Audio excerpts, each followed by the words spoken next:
కుమ్మక్కు కుట్రలు ఫలించి నేటికి 300 రోజులు. టీడీపీ కాంగ్రెస్ పార్టీ సీబీఐ సాయం తీసుకుని నేటికి 300 రోజులు. వైఎస్ విజయమ్మ తన బిడ్డ కోసం కన్నీరు పెట్టి నేటికి 300 రోజులు. ప్రజల కోసం ఇచ్చిన ఒక్క మాటను జైల్లో పెట్టి నేటికి 300 రోజులు. ప్రజాస్వామ్యం 4 గోడల మధ్య బంధించబడి నేటికి 300 రోజులు. ఏంటి ఈ 300 రోజులు అనుకుంటున్నారా? 300 రోజులు వెనక్కి వెళ్దాం.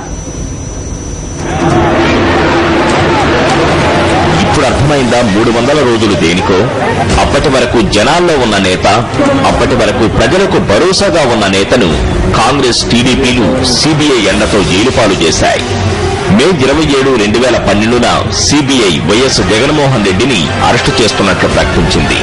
అంతకుముందు నుంచే సీబీఐ ఎవరో చెప్పినట్టు వైఎస్ జగన్మోహన్ రెడ్డి కంపెనీల్లో ఇళ్లలో సోదాలు నిర్వహించింది. మానసికంగా వేధించడానికి ప్రయత్నించింది. ఎన్నికలు దగ్గర పడుతుండటంతో వైఎస్ జగన్మోహన్ రెడ్డి బయట ఉంటే తట్టుకోలేమని భావించిన కాంగ్రెస్ టీడీపీలు కుమ్మక్కయ్యాయి. సీబీఐ సాయంతో విచారణ పేరుతో వైఎస్ జగన్మోహన్ రెడ్డిని హైదరాబాద్కు పిలిపించి అరెస్టు చేశారు. మరుసటి రోజు కోర్టుకు హాజరు కావలసి ఉండగానే సీబీఐ అరెస్టు చేస్తున్నట్లు ప్రకటించడంపై సర్వత్రా విమర్శలు వెల్లువెత్తాయి.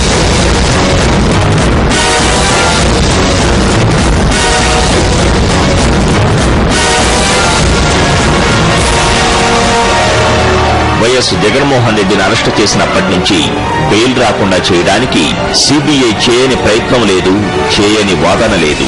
ఛార్జిషీట్ల మీద ఛార్జిషీట్లు వేశారు. వైఎస్ జగన్మోహన్ రెడ్డి బెయిల్ కోర్టులో విచారణకు వస్తుందంటే చాలు సీబీఐ లీకులు, ఎల్లో మీడియా వక్రరాతలు చూస్తూనే ఉన్నాం.